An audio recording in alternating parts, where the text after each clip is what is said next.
Alors je suis avec Dominique du club Bimota Passion. Bimota, d'où ça vient? Alors Bimota est une marque de moto créée en 73 à Rimini en Italie par 3 personnes. Le BI Bianchi, MO Mori et le TA c'est Tamburini, et qui ont créé la première Bimota à moteur Honda avec qu'ils ont appelé HB1, H comme Honda et B comme Bimota, et toute la déclinaison des Bimota sont de ce principe. C'est-à-dire que là nous avons des Suzuki à moteur Bimota, ce sont des SB, et nous avons particulièrement des SB6 et SB7 pour commémorer les 30 ans de la GSX-R, et donc ce sont des 6e et 7e séries de Bimota. Alors bon, on peut dire que ce sont des motos d'exception, hein. Il y en a eu très peu en France, enfin très peu dans le monde et encore moins en France je crois. Voilà, c'est vraiment du cousu humain, ce sont des séries de très faible quantité, parce que la SB6, qui est une des plus grosses productions, a été fabriquée à 1160 exemplaires environ. Donc 1160 exemplaires pour une grosse série, c'est dérisoire, quoi.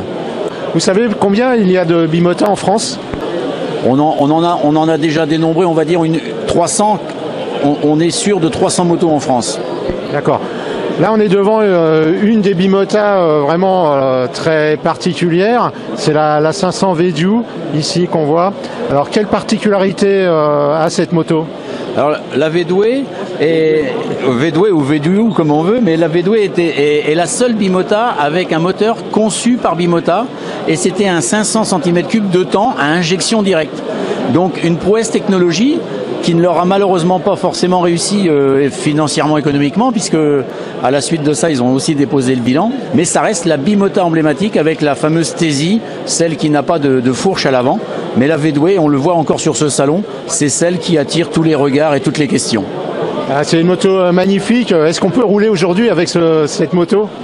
Rouler, oui, bien sûr, il y en a qui le font. Le propriétaire de celle-ci roule pas au quotidien avec, mais très souvent. Il y a un mode d'emploi en fin de compte, parce que c'est le système d'injection et du deux temps font que c'est pas une moto très facile à vivre, mais on peut vivre avec. Des rendez-vous en 2016? Alors 2016, oui, on n'a pas encore les dates exactes, mais on va faire un rassemblement annuel qu'on va essayer de centraliser dans la France pour que tous les bimotistes de France puissent nous rejoindre, et puis une journée piste, et on espère aller aux Coupes Moto Légende, peut-être d'autres manifestations, et on essaye pour rassembler le plus de monde possible en France. Merci. Merci à vous.